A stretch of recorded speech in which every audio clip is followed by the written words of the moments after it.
textile industry that propelled Bradford into the Industrial Revolution has tiptoed away from the city. In its wake, it has left most of the hundreds of mills derelict and a massive unemployment problem. Manningham Mills, built in 1871, was once the largest employer in Bradford. Its building stretched over 18 acres of land. Now, most of the factory is abandoned. Dean Kavanagh, co-founder of the group Glamorous Hooligan, has brought me to the factory floor where some of his family once worked.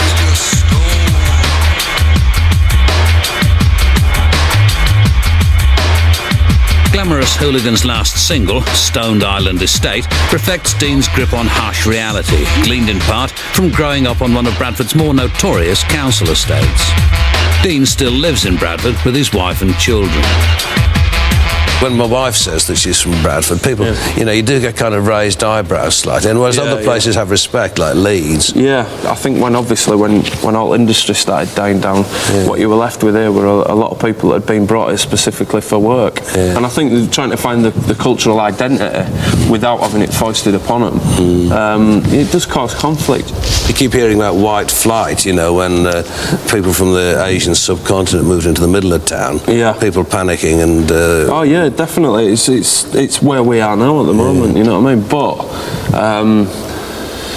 it's getting integrated. It is getting, you know, if you live in this city, you've got to either accept integration or get out. Obviously, it doesn't always work.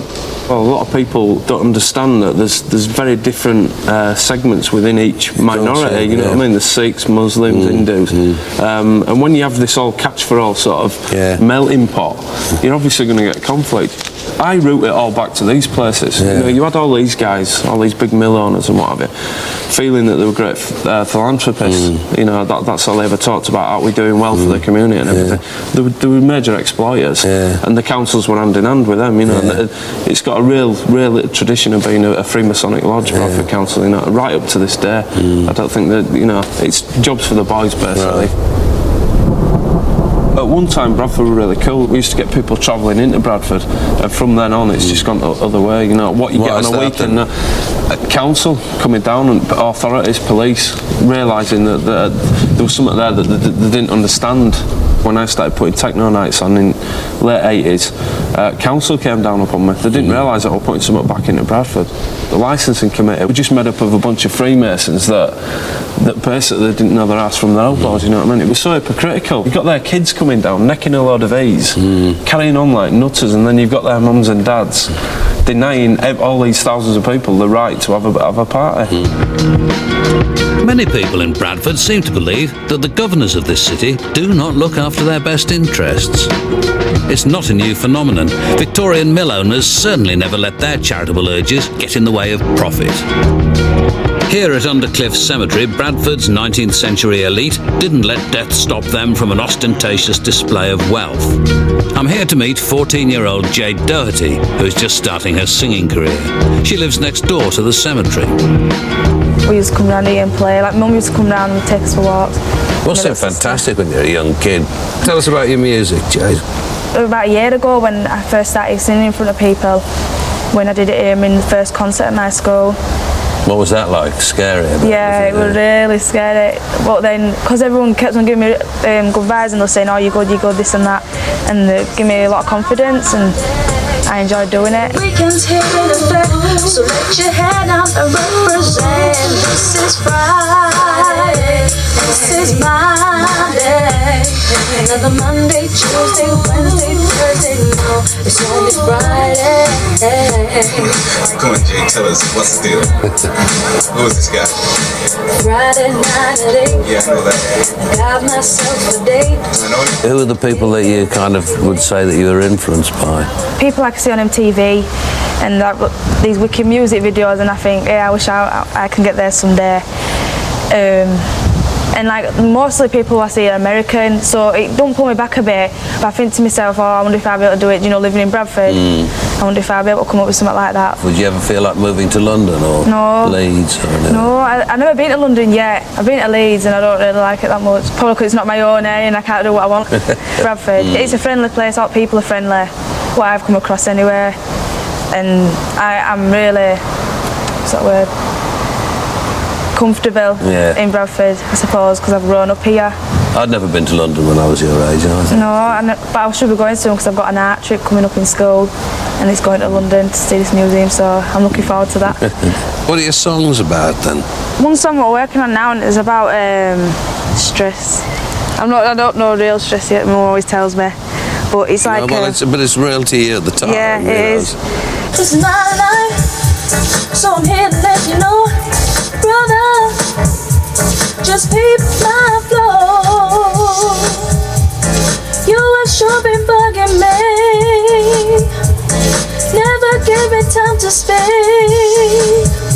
This is Peter Miller's studio, which doubles as his bedroom. Peter has managed to support his musical projects by working part-time as a computer technician in town. He and Jade have been writing music together for a year, ever since Peter heard Jade singing in a school production.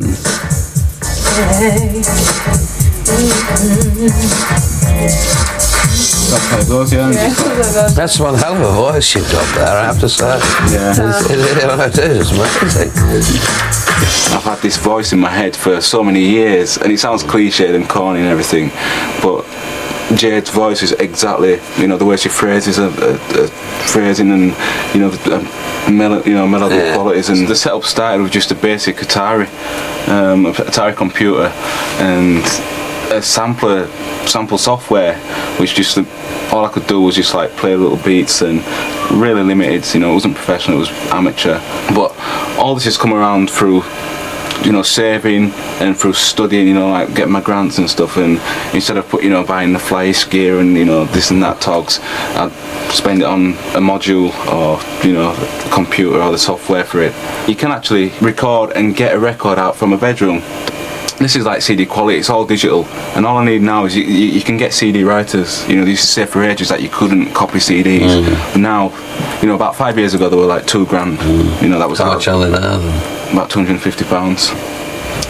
Bradford to me is like, it's got the same grit as New York. It's very industrial. There aren't many people that would compare Bradford with New York. I'm not talking as for cosmopolitanism. I'm just talking for grittiness and for the realness of it. Yeah. If you've got everything around you, you won't need any imagination. It's all done for you. It's like Disneyland. You don't need any imagination there. Everybody's done that. But in Bradford, right, it's so grey that you use your imagination. What we've had is real, and it's inspired our music. To find Bradford's music, you have to ignore the city's unpromising facade and look into people's homes. It's here that much of the city's real music exists. Lianne Hall's home is in a prestigious greenside location close to the town centre. Tea? Yes, please, yeah. So how long have you lived in here, then? About 3 years it will be. Do you ever think, when it's kind of cold and wet and... You ever think, what am I doing? Winter mornings. Yeah. It's ferocious, it really is. But then it's so cosy at night in winter as well. It's just, with the burner going, it's just the best.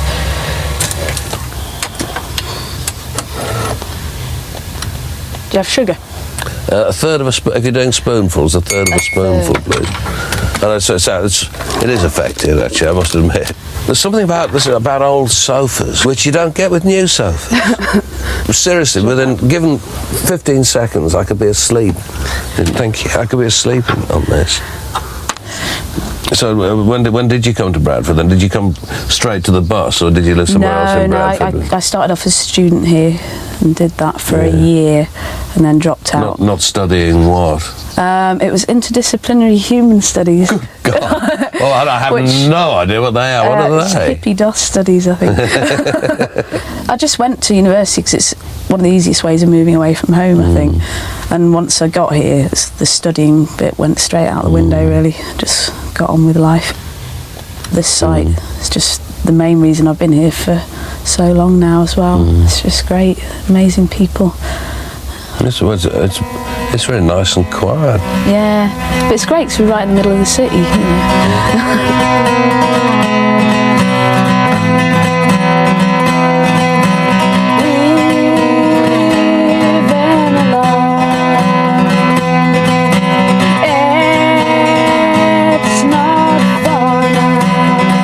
Lianne Lianne finances her music by working full-time in a bookshop.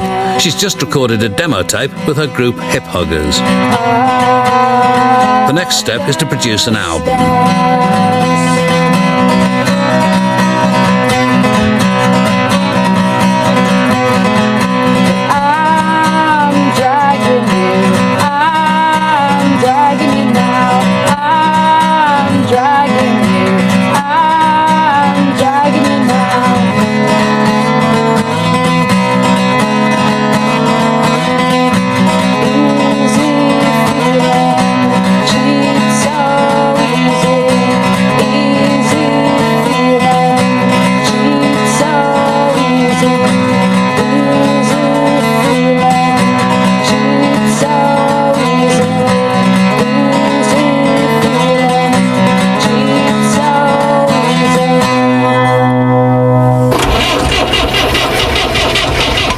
Lianne's dream is to drive a bus around the festival circuit and sing for a living. There's only one problem. In the 3 years she's had the bus, Lianne's never attempted to start its engine. Easy. Miracles do happen. Looks like I'll be seeing you at Glastonbury, Lianne.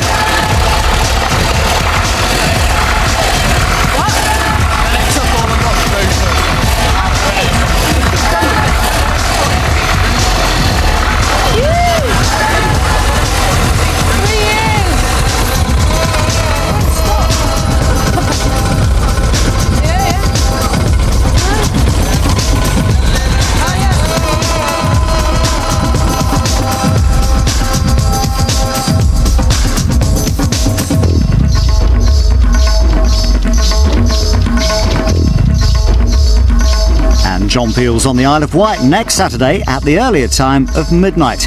And a double CD featuring bands from the series is now available in the shops.